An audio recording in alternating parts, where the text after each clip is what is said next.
다 놓친 것을 가진 초대교회의 말씀입니다. 사도행전 13장 1절에서 4절이고요. 제가 읽어드리겠습니다. 안디옥 교회에 선지자들과 교사들이 있으니 곧 바나바와 니게르라 하는 시므온과 구레네 사람 루기오와 분봉왕 헤롯의 젖동생 마나엔과 및 사울이라. 주를 섬겨 금식할 때에 성령이 이르시되 내가 불러 시키는 일을 위하여 바나바와 사울을 따로 세우라 하시니 이에 금식하며 기도하고 두 사람에게 안수하여 보내니라. 두 사람이 성령의 보내심을 받아 실루기아에 내려가 거기서 배 타고 구브로에 가서. 말씀이고요. 오늘 강단 말씀은 목자와 양의 각인 편집 기준입니다. 그래서 제가 깨달은 것은 이 목자와 양의 각인 편집의 기준은 말씀을 정확히 붙잡는 것이다. 그래서 요한복음 10장 27절에 내 양은 내 음성을 들으며 나는 그들을 알며 그들은 나를 따르니라 말씀 주셨는데, 내 양이 내 음성을 듣는다고 하셨는데, 아까 목사님께서 양은 그 시력이 잘 안 좋다고 하시더라고요.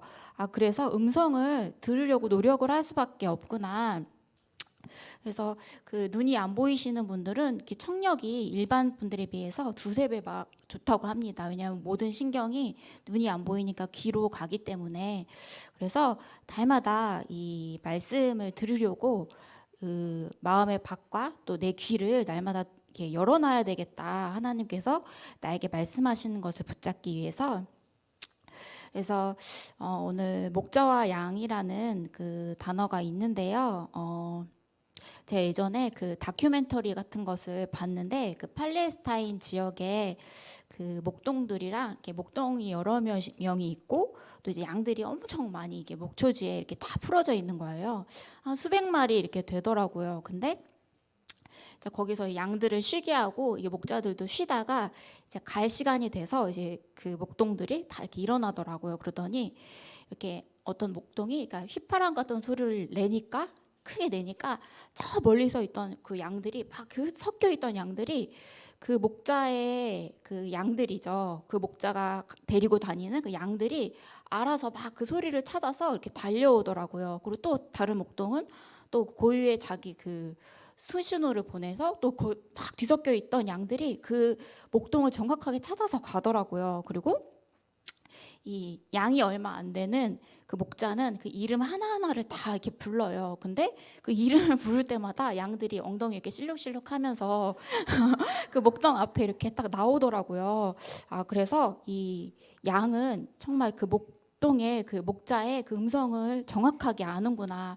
그래서 하나님께서 매주 우리에게 목사님을 통해서 말씀을 주시는데, 이제 말씀을 주실 때 은혜야 이렇게 부르시는 것 같더라고요. 그래서 저는 이제 엉덩이 이렇게 실룩실룩하면서 그 목사님 그 하나님 앞에 나가서 이렇게 목사님을 통해서 주시는 그 말씀을 붙잡고, 그래서 나는 정말 이 하나님이 이렇게 강단마다 이렇게 각자에게 주시는 그 말씀이 있잖아요. 그것을 정확하게 듣는, 하나님의 음성을 듣는 그 은혜가 필요하구나를 깨달았습니다. 그래서 정말 하나님이 나에게 주시는 그 말씀을, 강단 말씀을 붙잡아야겠다. 그래서 이 양들은 이제 목자가 6개월 이상 없으면 버티지를 못한답니다. 양들은. 그리고 양의 습성은 이제 죽을 때도 그렇고 털을 깎을 때도 그렇고 이제 아무 소리를 내지 않을 정도로 순하고 이렇게 온순하다고 해요. 그래서 이렇게 독단적인 생활을 안 하고 이렇게 무리지어서, 우리도 교회에 맨날 이렇게 모여서 무리지어서 맨날 예배드리고 찬양하고 교제하잖아요.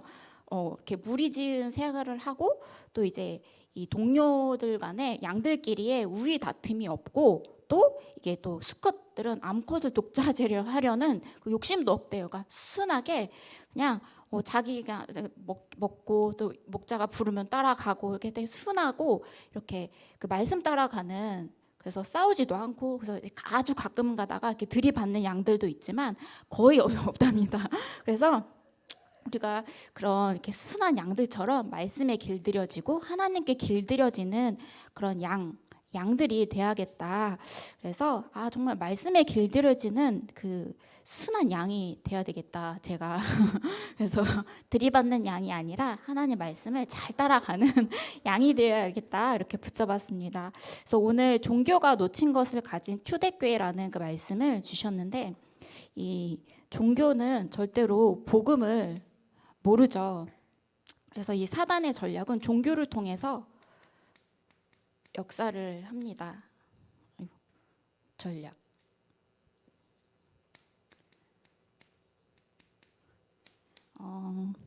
그래서 창세기 3장, 6장, 11장에 나, 물질, 성공 중심에 빠져나오지를 못하게 하고 그러니까 내 거, 내 성공, 내 돈, 내 물질에 딱 묶이게 해서 그 위의 것을 못 보게 만드는 것입니다. 그리고 우상, 점술, 무속 속에 완전히 가두어서 이 사단의 음성을 따라가도록 이렇게 우상 점술 무속에 이렇게 딱 묶어두는 것입니다. 그래서 요새 트렌드가 그 보니까 유튜브에도 이 무당들이 되게 많이 나오는데 무당들이 연예인들을 상담해주고 또 일반인들을 상담해주는 그게 굉장히 많이 생겼더라고요.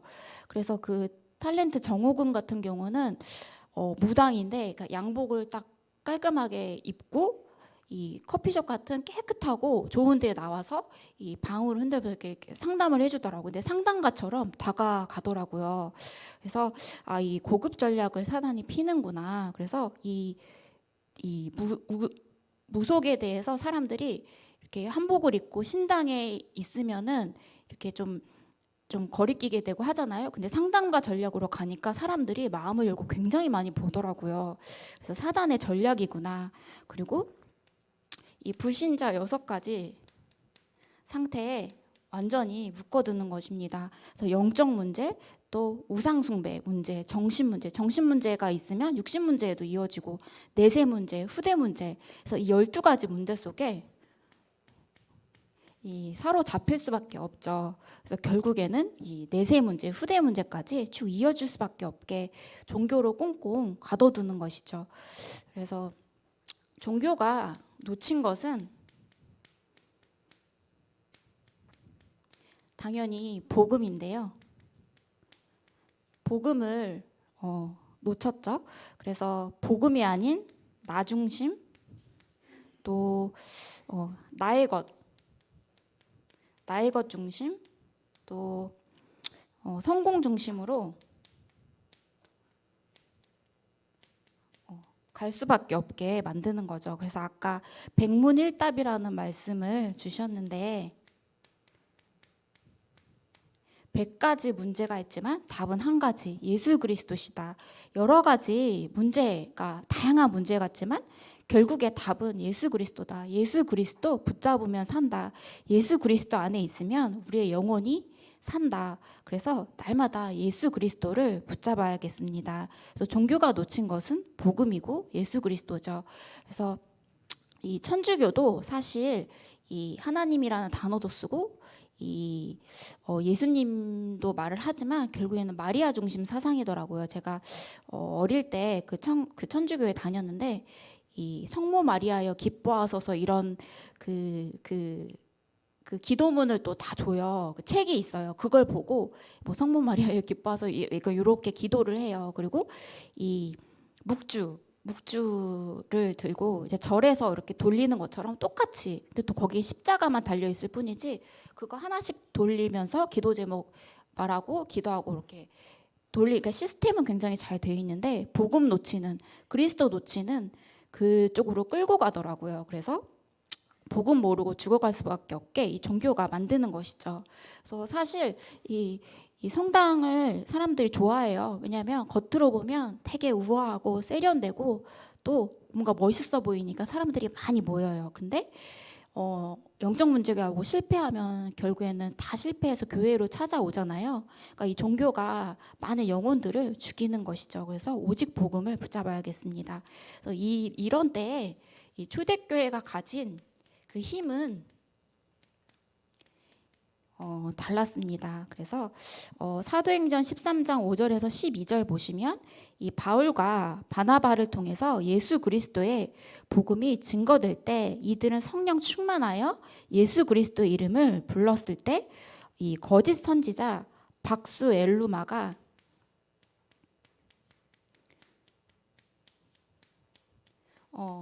그리스도 이름 앞에 완전히 무릎을 꿇었습니다.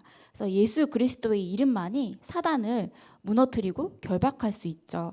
그래서 이 박수 엘루마는 이 총독 서기오, 영향력 있는 정치인 옆에 딱 붙어서 이 총독 서기오는 하나님의 말씀을 듣고자 하는데 이제 믿지를 못하게 옆에서 이 박수 엘루마가 딱 붙어 있는 거예요. 이때 바울과 바나바가 성령 충만하여 예수 그리스도 이름으로 딱 이 흑암을 꺾으니까 박수 엘루마가 무릎을 꿇었습니다. 그래서 나라를 위해서 기도해야 되는 이유가 정치인들 옆에 이 무속인들을 끼고 이제 이 세상을 어지럽게 하고 해서 또 중요한 복음 가진 렘넌트들이 정치 경제 속으로 많이 들어가야겠죠. 그래서 두 번째로는 사도행전 16장 16절에서 18절 바울과 실라를 통해 복음이 증거될 때 귀신 들려 점치는 여종에게서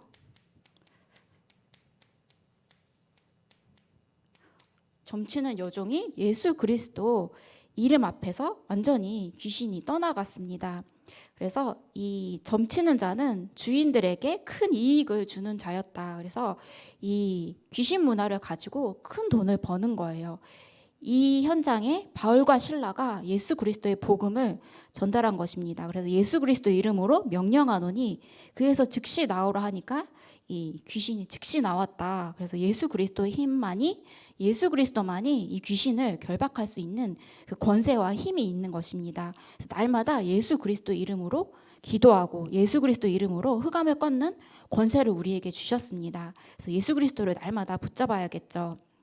그리고 마지막으로 사도행전 19장 8절에서 20절 보시면 에베소에서 주 예수의 이름이 증거될 때 이 마수라는 자들이 이 예수 그리스도의 이름이 선포될 때 무릎 꿇고 이때 주의 말씀이 힘이 있어 흥황하여 세력을 얻게 되었습니다. 이 마술의 단어가 이 마귀 맞자고 술이 꾀와 제주라는 뜻이더라고요. 마귀의 꾀, 제주. 그래서 이 마술하는 유대인들이 이 시험 삼아서 이 악기 들린 자들에게 이제 주 예수의 이름을 막 불렀죠. 그래서 흉내를 내는 것입니다. 사단은 이 흉내를 내죠. 근데 이 정확한 예수 그리스도의 복음이 전달될 때 이 마술하는 자들도 무릎을 꿇었습니다. 그래서 이 초대교회가 가진 힘은 예수 그리스도 복음의 힘이죠. 날마다 이 복음을 붙잡아야겠습니다. 그래서 결론은 이 순한 양들처럼 말씀 따라가는 삶을 살고 이 말씀에 반응하고 귀 기울이고 목자 대신 예수 그리스도를 날마다 붙잡아야겠습니다. 그래서 이상입니다. 제가 끝내고 마치겠습니다. 하나님 아버지 감사를 드립니다. 날마다 예수 그리스도의 음성을 우리가 말씀을 통해서 듣게 하시고 또 그 목자 대신 예수 그리스도를 날마다 우리가 따라가게 하여 주시옵소서. 말씀 따라가고 강단 말씀 주시는 그 말씀 붙잡고 한 주를 승리하고 복음으로 충만한 저희가 되게 하여 주시옵소서. 그래서 현장을 살리고 또 가정과 후대를 살리는 그 축복 속에 있게 하여 주시옵소서. 권세 있는 주 예수 그리스도 이름으로 기도합니다. 아멘.